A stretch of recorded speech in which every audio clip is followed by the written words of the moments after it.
الحمد لله نحمده ونستعينه ونستغفره ونؤمن به ونتوكل عليه ونعوذ بالله من شرور أنفسنا ومن سيئات أعمالنا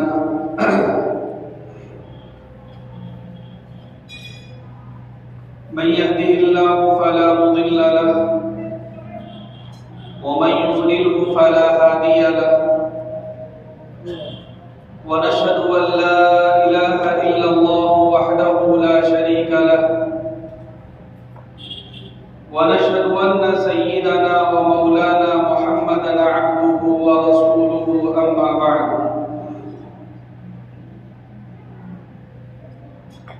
فأعوذ بالله من الشيطان الرجيم بسم الله الرحمن الرحيم أفحسبتم أنما خلقناكم عبثا وأنكم إلينا لا ترجعون فتعالى الله الملك الحق لا إله إلا هو رب العرش الكريم ومن يدع مع الله إلها آخر لا برهان له به فإنما حسابه عند ربه إنه لا يفلح الكافرون وقل رب اغفر وارحم وأنت خير الراحمين صدق الله العظيم وقال تعالى يا أيها الذين آمنوا توبوا إلى الله توبة نصوحا صدق الله العظيم وقال النبي صلى الله عليه وسلم إن الله يقبل توبة العبد ما لم يغرغر أو كما قال صلى الله عليه وسلم قابل صد احترام میرے بزرگوں، بھائیوں، عزیزوں اور دوستوں،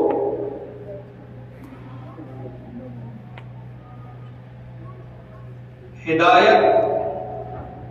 اللہ کی طرف سے ایک عظیم الشان نعمت ہے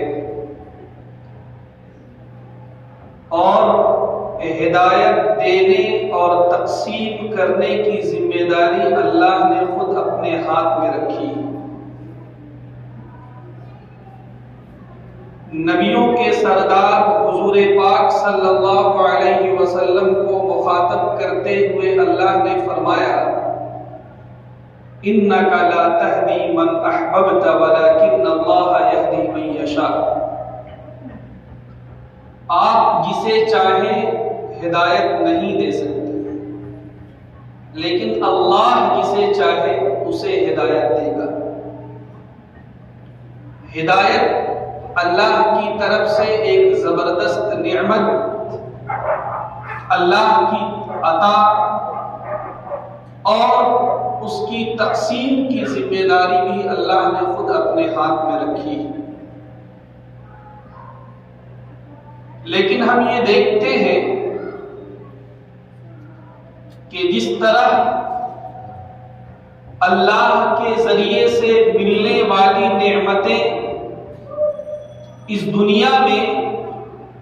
ہمیں اسباب کے پردے میں ملتی. کھانا پینا اللہ کی طرف سے ایک نعمت، اللہ چاہے تو اس کھانے اور پینے کے سامان کو براہ راست اتار دے. حضرت موسیٰ علیہ السلام کی قوم نے ایک مرتبہ اللہ سے مطالبہ کیا ربنا انزل علینا مائدۃ من السماء، اے اللہ دسترخوان جس میں ہر طرح کے کھانے چنے ہوئے ہوں، لگے ہوئے ہوں، نازل فرما. اللہ نے نازل فرمایا. بنی اسرائیلیوں کے لیے من و سلوہ جو نازل کیا جاتا تھا اس کا ذکر قرآن پاک میں بھی ہے، حدیث پاک میں بھی ہے. اللہ ان اسباب کا محتاج نہیں ہے، لیکن اللہ کی سنت یہ ہے کہ اللہ کی نعمتیں، اللہ کی طرف سے عطا کی جانے والی چیزیں اللہ کی سنت کے مطابق اسباب کے پردے میں عطا ہوتی ہے۔ ہدایت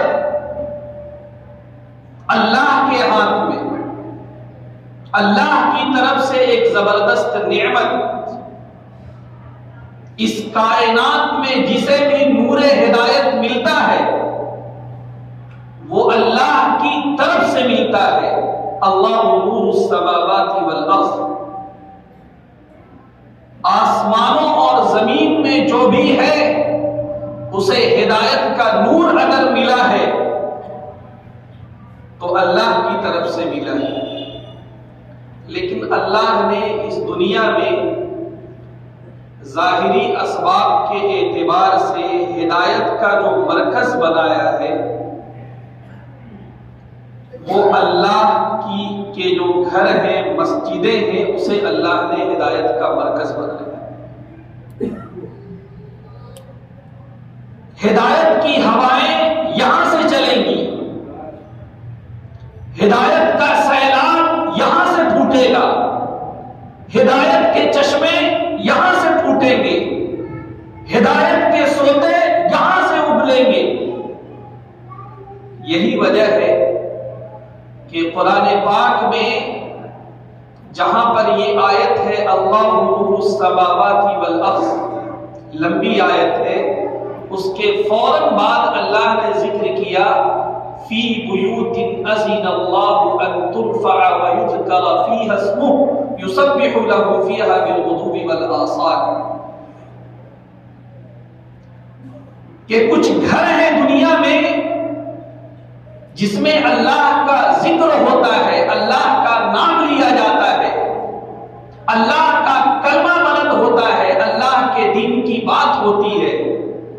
ایسے گھروں کے تعلق سے اللہ نے یہ حکم دیا ہے کہ انہیں بلند کیا جائے، انہیں اچھا بنایا جائے، انہیں بہترین بنایا جائے۔ کیوں؟ اس وجہ سے کہ کہیں پر بھی اگر کوئی مسلم آبادی بس رہی ہے، اس مسلم آبادی کے لیے جو سینٹر ہاؤس ہے، جو مرکز ہے، جو پاور ہاؤس ہے،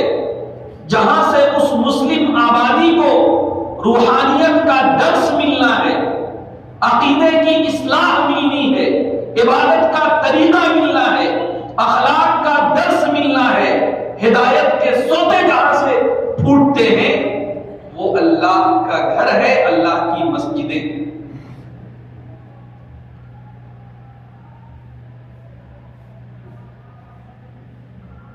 آج بڑا عجیب و غریب مسئلہ ہے کہ آج کے زمانے میں دین اور مذہب کی جو تشریح ہو رہی ہے وہ یہ ہے کہ دین اور مذہب انسان کا ایک پرائیویٹ مسئلہ ہے، انسان کا ایک ذاتی مسئلہ ہے۔ دین اور شریعت کا سماج سے، سوسائٹی سے، مارکیٹ سے، کاروبار سے، سیاست سے، زندگی کے مسائل سے کوئی تعلق نہیں ہے۔ اس لیے یہ دینی ارکان ادا کرنے کی جو جگہ ہے ہر کمیونٹی اپنے اپنے حساب سے طے کر لے اور ایک رسم کی طرح اس کو ہفتے میں ایک آدھ دن، دو چار دن نبھا دیا کرے، وہ اس کا پرائیویٹ مسئلہ ہے۔ ہمارے یہاں یہ تشریح نہیں، ہمارے یہاں تشریح یہ ہے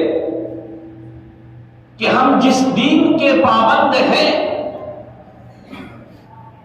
اس دین کی رہنمائی ہمارے دلوں میں بھی چلے گی، اس دین کی حکمرانی ہمارے جسموں میں بھی چلے گی، اس دین کی حکمرانی ہمارے گھروں میں بھی چلے گی، اس دین کی حکمرانی ہمارے خاندان میں بھی چلے گی، اس دین کی حکمرانی ہمارے محلے، شہر اور ملک میں بھی چلے گی، اس دین کی حکمرانی ہمارے معاملات میں بھی چلے گی، اس دین کی حکمرانی سیاسیات میں بھی چلے گی، اس دین کی حکمرانی ہر جگہ چلے گی۔ ہم ایسے دین کے ماننے والے لوگ، اور ایسا عظیم الشان دین جس قوم کو عطا کیا گیا ہے، اس دین کے اسباب کو پڑھائے جانے کے لیے، اس دین کا اسباب بار بار دہرائے جانے کے لیے جس چیز کو مرکز بنایا گیا ہے وہ ہے مسجدیں۔ یہ مسجد صرف اس لیے نہیں ہے کہ صاحب ہم 24 گھنٹے میں کچھ وقت کے لیے آئیں اور ایک رسم نبھا کر چلے جائیں، ہفتے میں ایک آدھ دن ہم آئیں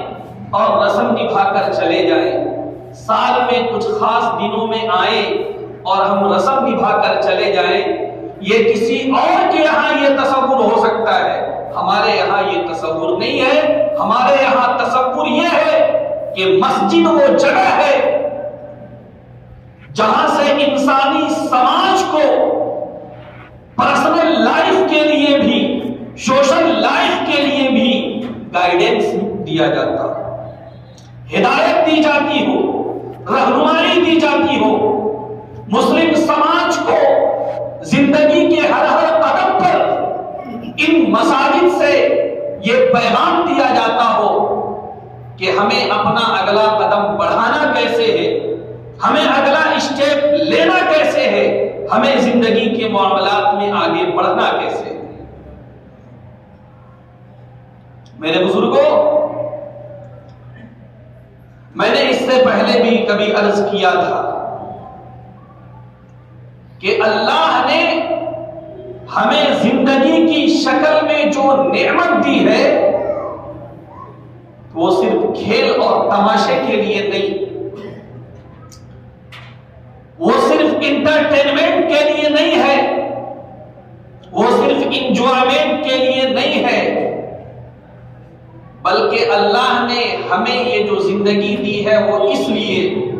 کہ ہم اس کے ایک ایک لمحے کو وصول کر کے اپنی اخروی زندگی کو بنانے والے۔ میں نے مثال دیا تھا کہ اگر کوئی انسان، کوئی مومن، اللہ کی ذات پر ایمان رکھنے والا اپنی زندگی کے ایک لمحے کا جب صحیح استعمال کرتا ہے تو اس کا وہ لمحہ کتنا قیمتی بن جاتا ہے۔ اللہ کے رسول صلی اللہ علیہ وسلم نے فرمایا، جب ایک مومن سبحان اللہ کہتا ہے اس کے بدلے میں جنت میں ایک بہت ہی وسیع و عریض درخت لگا دیا جاتا ہے۔ تو ہمیں یہ جو زندگی عطا کی گئی ہے، بچپن سے لے کے مرنے تک، پیدائش سے لے کر مرنے تک، یہ کوئی کھیل تماشا نہیں، یہ اس لیے ہے کہ ہم ایک ایک قدم بھوک بھوک کر رکھنے والے ہوں اور ایک ایک لمحے کو ہم وصول کر کے اپنی آخرت کو سنوارنے والے۔ اللہ ہم سب کی حفاظت فرمائے۔ ہم جس ماحول میں زندگی گزار رہے ہیں اور اسلامی تہذیب، اسلامی کلچر، اسلامی تمدن کو جس کلچر اور جس تہذیب سے مقابلہ ہے اسے ہم مغربی تہذیب کہہ سکتے ہیں، اسے ہم ویسٹرن کلچر کہہ سکتے ہیں، اسے ہم ہندوانہ تہذیب کہہ سکتے ہیں۔ اس تہذیب میں آخرت کا کوئی تصور ہی نہیں۔ اس تہذیب میں یہ ہے کہ صاحب بس یہی ہے جو بس زندگی گزار لو، عیش کر لو، موج کر لو، اس کے علاوہ اور کوئی مسئلہ نہیں۔ اس لیے اس تہذیب کی ایک خاصیت یہ ہے کہ وہ سب سے پہلے تو جانوروں کی طرح انسان کو کمانا سکھاتی ہے۔ انسان کے بارے میں جو تصور دیا گیا وہ صرف یہ کہ دیگر جانوروں کے مقابلے میں انسان کے اندر تھوڑی سی عقل و شعور زیادہ ہے۔ بس جس طرح جانور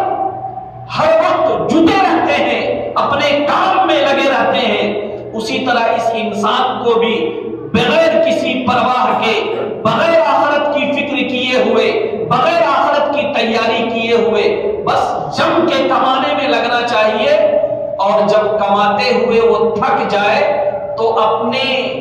آپ کو خوش کرنے کے لیے، انٹرٹینمنٹ کے لیے وہ کچھ انجوائمنٹ کا سامان کرے۔ وہ کبھی برتھ ڈے منائے، وہ کبھی اینیورسری منائے، وہ کبھی کوئی اور انجوائمنٹ کا موقع تلاش کرے۔ اور ابھی دیکھیے آج 30 تاریخ ہے،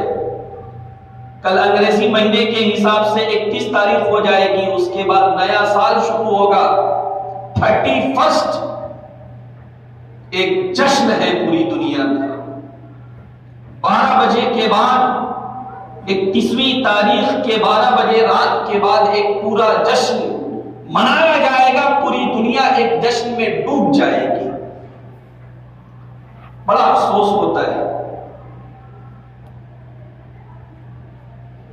کہ انسانی دنیا کا وہ حصہ جس کے پاس دین اور عقیدے نام کی کوئی چیز نہیں، مذہبی کتاب اگر ہے بھی تو وہ تحریف شدہ، چینجڈ، جن کے یہاں زندگی کا کوئی تصور نہیں، وہ اگر اس طرح سے جو ہے انجوائمنٹ کا سامان کرے، ناچے ڈیگے، اچھلے کودے، بے حیائی کا ماحول گرم کرے، تو ان سے تو اسی بات کی امید ہے۔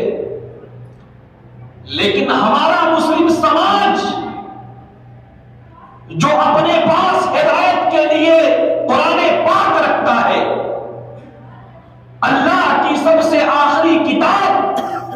ایسی عظیم الشان کتاب جس کے ایک لفظ کی تو خیر بات چھوڑیے، ایک زیر اور زبر میں بھی آج تک کوئی تبدیلی نہیں ہوئی،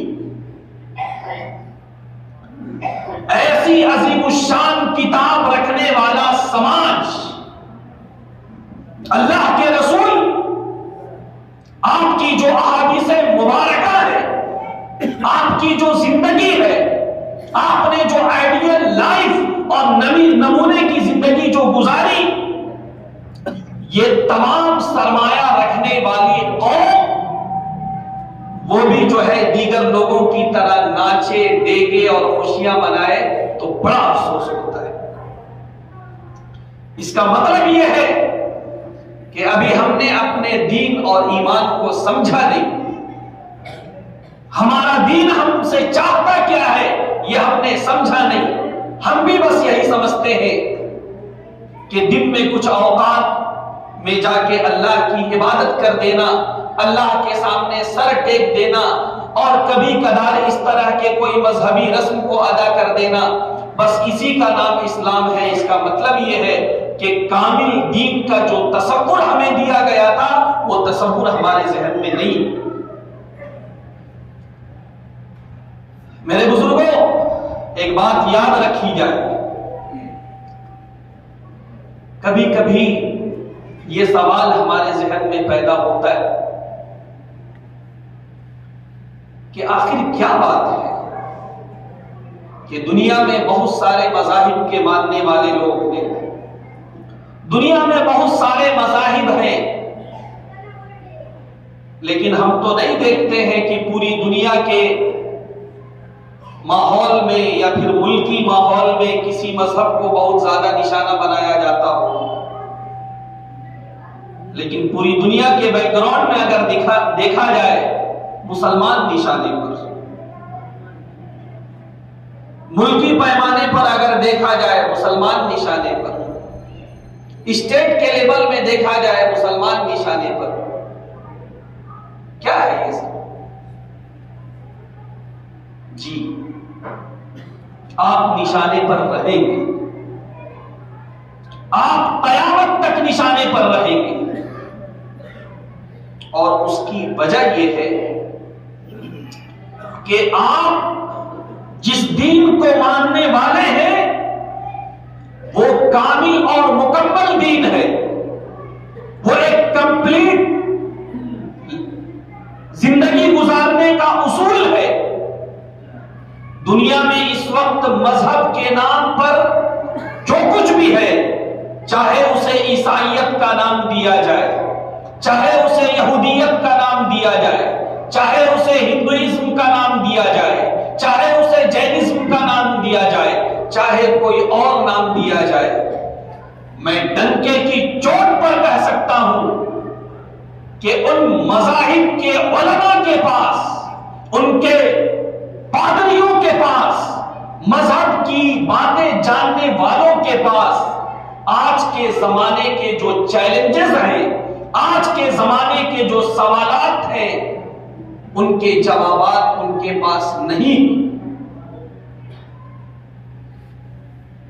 اس بات کو بھی آپ کو تسلیم کرنا پڑے گا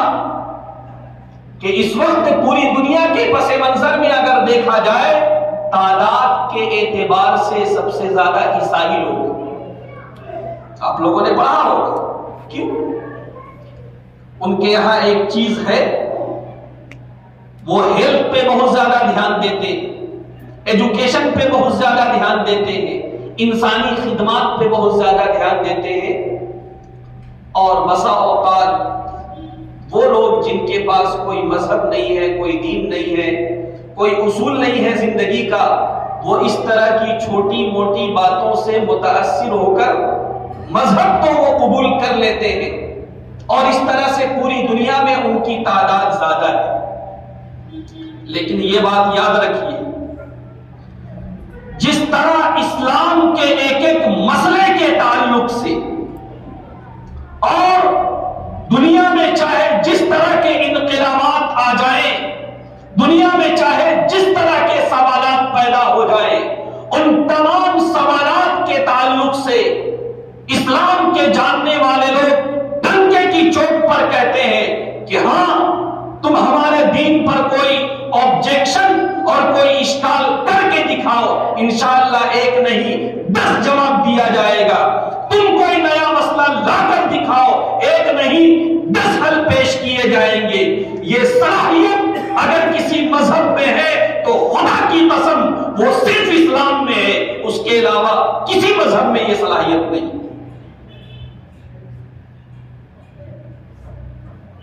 گزشتہ ہفتے میں نے عیسائیت کے تعلق سے تھوڑی سی باتیں کی تھی۔ عیسائی مذہب کی تفصیلات میں مت جائیے، ان کے یہاں تثلیث کا جو عقیدہ ہے، تثلیث، عقیدہ تثلیث، کہ تینوں مل کر ایک، اور یہ بھی خدا وہ بھی خدا، وہ اپنے اس بنیادی فلسفے کو بھی عقلی اعتبار سے سمجھانے سے قاصر ہے۔ لوگوں کو سیٹسفائیڈ نہیں کر سکتے ہیں، یہ الگ بات ہے کہ ان کے احسان سے متاثر ہو کر، ان کے فنڈنگ سے متاثر ہو کر، ان کے ایجوکیشن سے چونکہ انہوں نے فائدہ اٹھایا ہے، ان کے ہیلتھ سسٹم سے انہوں نے فائدہ اٹھایا ہے، اس سے متاثر ہو کر آدمی کچھ بولے گا، یہ الگ بات ہے، لیکن وہ اپنا سب سے بنیادی عقیدہ بھی عقلی بنیاد پر یا کسی اور بنیاد پر سمجھانے کی صلاحیت نہیں رکھتے۔ لیکن اللہ کا کرم ہے کہ اسلام کے جو مسائل ہیں، چاہے وہ ایمانیات کے ہو، چاہے وہ عقائد کے ہو، چاہے وہ طہارت کے ہو، چاہے وہ عبادات کے ہو، چاہے وہ معاملات کے ہو، اسلام کے جس شعبے سے متعلق جس نے جس زمانے میں اشکال کیا، علماء کرام نے اور دین کے جاننے والوں نے اس کا جواب دیا، اور قرآن تو بڑا اعلان کرتا ہے، قُلْ هَاتُوا بُرْهَانَكُمْ إِن كُنتُمْ صَادِقِينَ۔ اسلام، قرآن اپنی حقانیت کی تو یہ دلیل دیتا ہے، لیکن تم اگر حق پر ہو، تم بھی کوئی دلیل لے کر آؤ، نہیں لا سکتے۔ تو آپ نشانے پر ہمیشہ رہیں گے، کیونکہ آپ کے پاس وہ سرمایہ ہے۔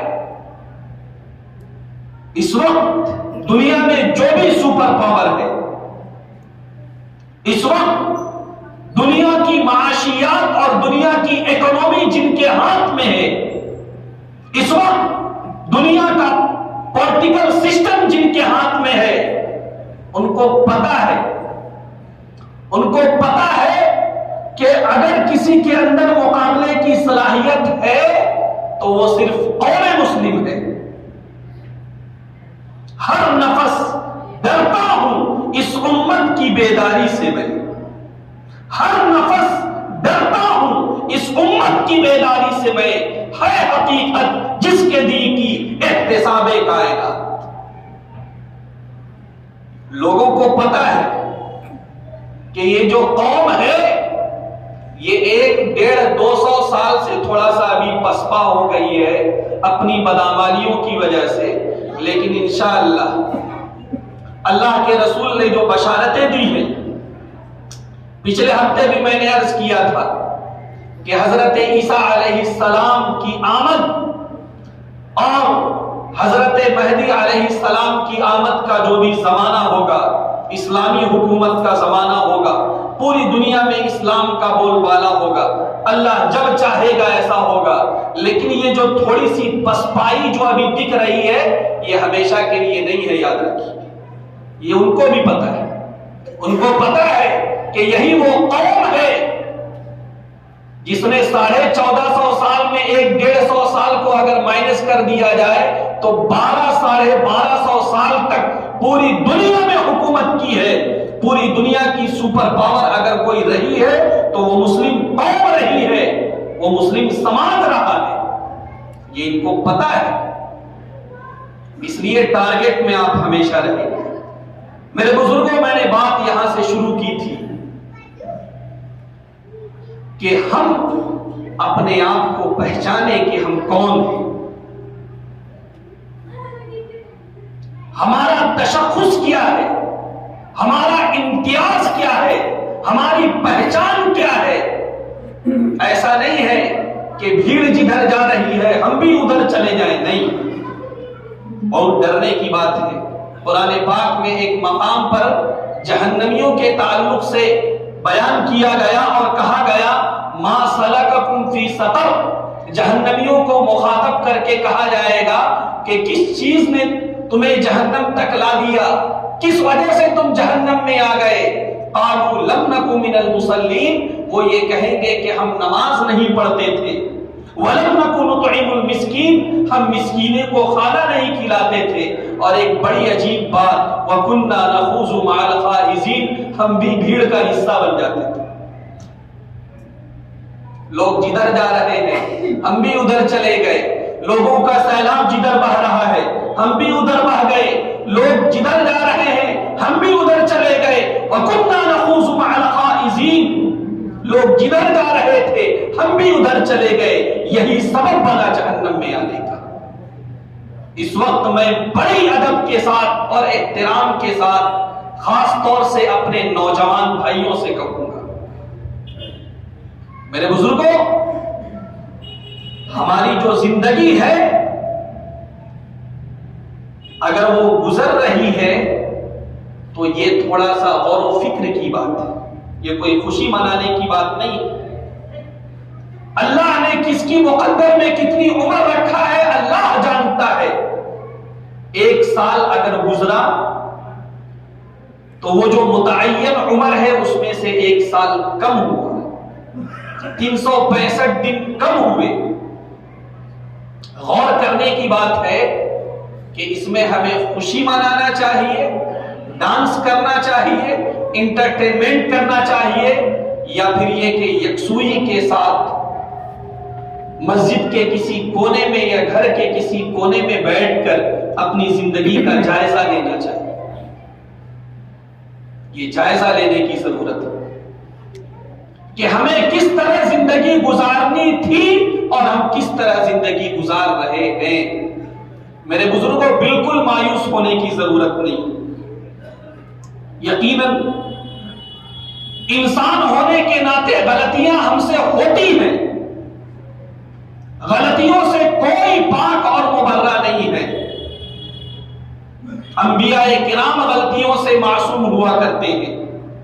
عام انسان اس سے غلطی کا امکان ہے،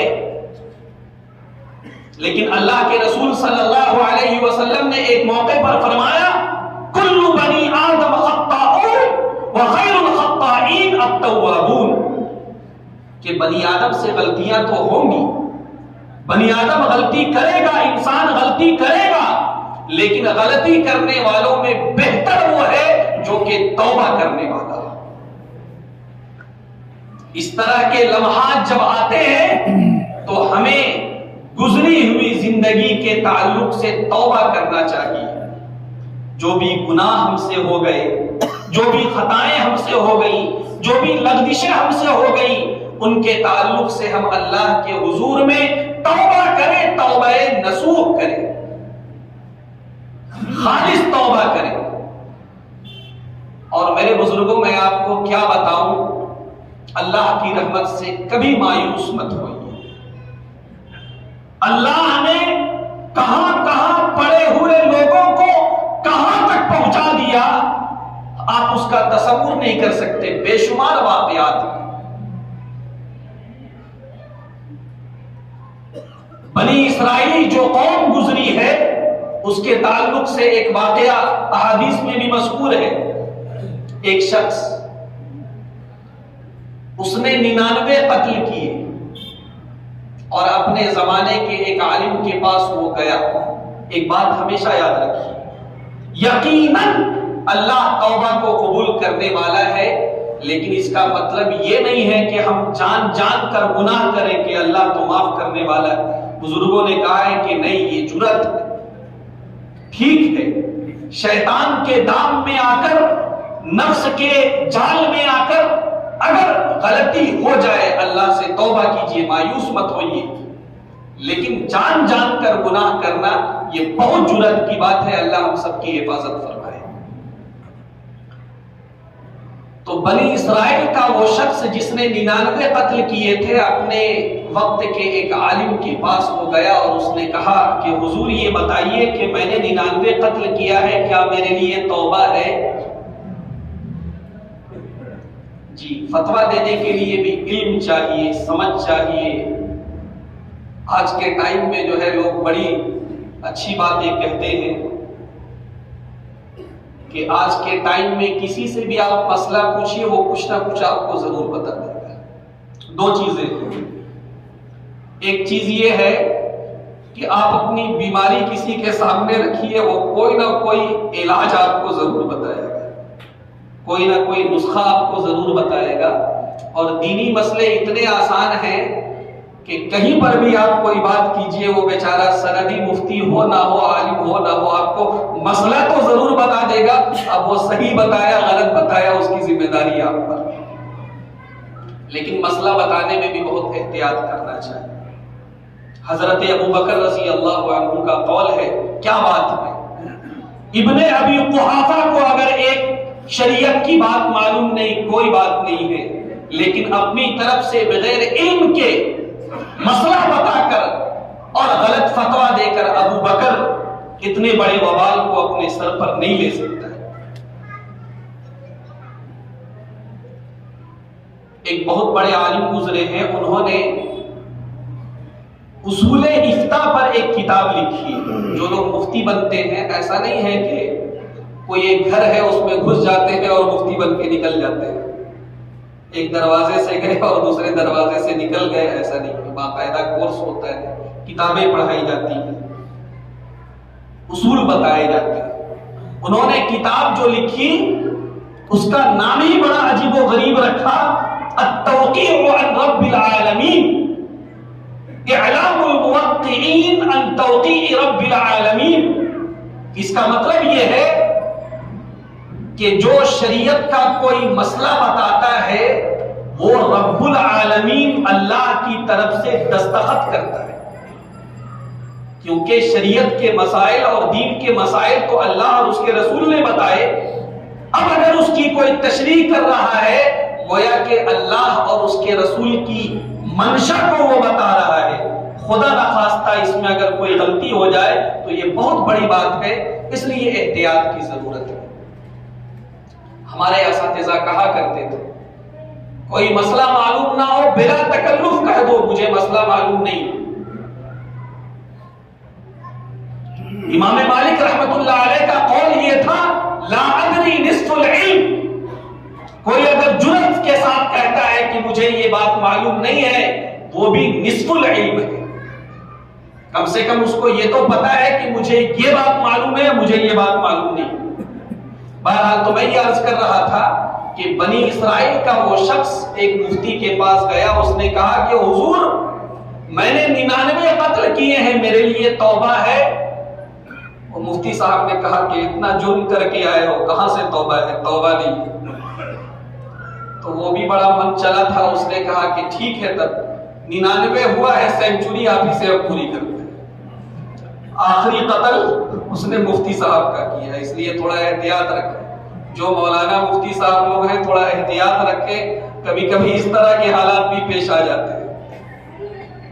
بہرحال 100 کی تعداد پوری ہو گئی، پھر اس کے دل میں آیا کہ کہیں اور چلے، کسی اور مفتی کے پاس گئے، ان کے پاس کہا کہ حضور سینچری میں پوری کر چکا ہوں، قتل کے معاملے میں توبہ ہے؟ کہا کہ جی توبہ ہے، اللہ کی رحمت بہت وسیع، تمہارے گناہوں کے مقابلے میں اللہ کی رحمت بہت وسیع ہے، سچے دل سے توبہ کرو۔ لیکن میں یہاں پہ رک کے پھر سے کہوں گا کہ اس کو کوئی ذریعہ نہ بنا لے، یہ سن کر جی گناہوں پر جرأت کرنا یہ بہت بڑی بات ہے، اللہ ہم سب کی حفاظت فرمائے۔ لیکن انہوں نے ایک بات کہی کہ اس علاقے میں تو چونکہ تم رہے، پروان چڑھے، یہاں پر تم جرم کے عادی ہو گئے ہو، لہٰذا اپنے علاقے کو چھوڑ دو، کسی دوسرے علاقے میں کچھ دن تک رہو، اور اس کے بعد پھر جب کچھ ایام وہاں گزار لو، اس کے بعد پھر آ جانا۔ جی گھر کا ماحول، علاقہ جب چھوٹتا ہے تو تبدیلی آتی ہے۔ لوگ کہتے ہیں کہاں سے آپ لوگوں نے جماعت میں جانا نکال لیا اور یہ لگانا نکال لیا ہے، اس کے دلائل بھی ہیں۔ بہرحال وہ بیچارہ سچی توبہ کر کے وہ چلا دوسرے ملک کی طرف، دوسرے علاقے کی طرف۔ جب وہ جانے لگا، راستے میں اس کا انتقال ہو گیا۔ اب آ گئے، جنت کے فرشتے بھی آ گئے، جہنم کے فرشتے بھی آ گئے، دونوں میں جھگڑا ہونے لگا کہ یہ تو ہمارا آدمی ہے، یہ تو ہمارا آدمی ہے۔ اللہ نے ایک فرشتے کو بھیجا انسانی شکل میں، کہا کہ جاؤ ان کے درمیان میں فیصلہ کرو۔ فرشتے نے فیصلہ یہ کیا کہ یہ آدمی اگر اپنے گھر سے زیادہ قریب ہے تو ٹھیک ہے، جہنم والے لے جاؤ، اور یہ آدمی اگر دار الہجرت کی طرف زیادہ قریب ہے، جہاں جانے کا وہ ارادہ رکھتا تھا، تو پھر اسے جنت والے لے جائیں گے۔ اور یہ بات بھی آتی ہے کہ اللہ نے زمین کو حکم دیا، ادھر کی زمین کو حکم دیا کہ تو سکڑ جا، اور ادھر کی زمین کو حکم دیا کہ تو پھیل جا۔ جب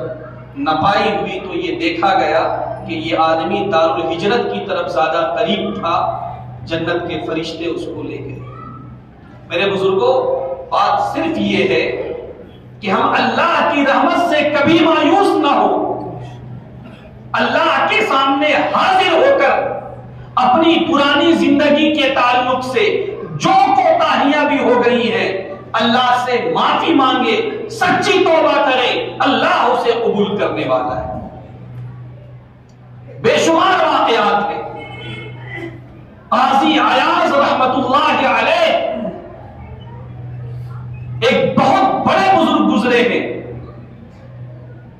لوگوں نے لکھا ہے کہ ایک وقت میں وہ اپنے زمانے کے بہت بڑے ڈاکو تھے، ڈاکوؤں کا سردار۔ ایک موقع پر ہوا یہ کہ پلاننگ کے تحت اپنے گروہ کے ساتھ ایک علاقے میں وہ گئے، ایک گھر میں وہ گھسے، وہاں پہ دیکھا کہ ایک نوجوان تہجد میں مشغول ہے۔ عام طور سے یہ سب کام اسی وقت میں کیا جاتا ہے جب لوگ گہری نیند میں ہوتے ہیں۔ ایک نوجوان تہجد میں مشغول ہے، قرآن پاک کی تلاوت کر رہا ہے، اور تلاوت کرتے ہوئے وہ اس آیت تک پہنچا، أَلَمْ يَأْنِ لِلَّذِينَ آمَنُوا أَن تَخْشَعَ قُلُوبُهُمْ لِذِكْرِ اللَّهِ وَمَا نَزَلَ مِنَ الْحَقِّ۔ کیا وہ لوگ جو ایمان لا چکے ہیں، جو ایمان والے ہیں، جو خاندانی اعتبار سے ایمان والے ہیں، مسلمان ہیں، کیا ان کے لیے وقت نہیں آیا کہ اب ان کے دل اللہ سے ڈرے، حقیقی معنی میں ان کے اندر تقوی پیدا ہو، حقیقی معنی میں ان کے اندر ایمان اور یقین پیدا ہو؟ کہا یہ جاتا ہے کہ یہ آیت جب انہوں نے سنا، ان کے دل میں یہ آیت چبھ گئی، اور اس کے بعد انہوں نے آواز لگائی، قد آنا یا ربی، قد آنا یا ربی، اے میرے رب، فضیل کی زندگی ابھی تک ڈاکے میں اور چوری میں گزر رہی تھی، لیکن اب فضیل کی زندگی میں وہ وقت آ گیا ہے کہ وہ اللہ سے ڈرے اور اس کا دل اللہ کے سامنے خشوع اور خضوع اختیار کرے۔ اس کے بعد لوگوں نے لکھا ہے کہ اس پورے کاروبار کو انہوں نے چھوڑا، اللہ کی راہ میں وہ نکل پڑے، اور پھر اللہ کا تقرب انہوں نے حاصل کرنا شروع کیا، اور اللہ کے اتنے بڑے ولی بن گئے کہ اس زمانے کے جتنے اولیاء تھے وہ تمام اولیاء آپ سے بیعت تھے۔ کس کو اللہ کہاں سے اٹھائے اور کہاں تک پہنچا دے کوئی نہیں جانتا۔ اس لیے یہ بات ہمیشہ یاد رکھیے، کسی کو انسان حقیر نہ جانے۔ کسی کو اللہ نے اگر عبادت کی توفیق دی ہے، دین کی سمجھ دی ہے، اس پر اسے غرور نہ ہو، اور کسی بے دین کو وہ حقارت کی نگاہ سے نہ دیکھے۔ کوئی نہیں جانتا کہ کب جوئے میں، شراب میں، سٹے میں اور دیگر کاموں میں پڑا ہوا شخص نکلے اور اللہ کا ولی بن جائے، کوئی نہیں جانتا۔ میرے بزرگوں، جو باتیں عرض کی گئی اس کا خلاصہ یہ ہے کہ ابھی جو موقع آنے والا ہے،